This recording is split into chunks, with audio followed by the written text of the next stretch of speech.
Ayam bakar oleh manjing.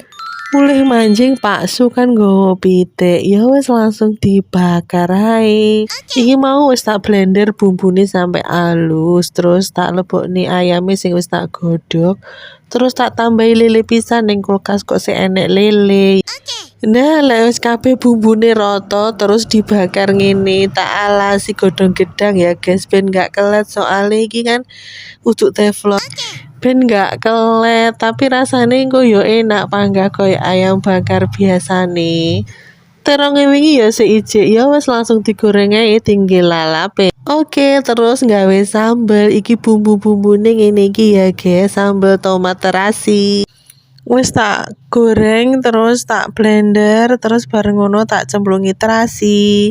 Tapi tomatnya nggak usah di blender, cukup dirisi tipis-tipis ae. Nah, ditunggu sampai tuwek wis dadi ngene iki sambele. Tarang wis dadi guys, ayam bakar, lele bakar oleh manjing Pak Su. Resepnya penak-penakan ae guys, nggak usah ribet.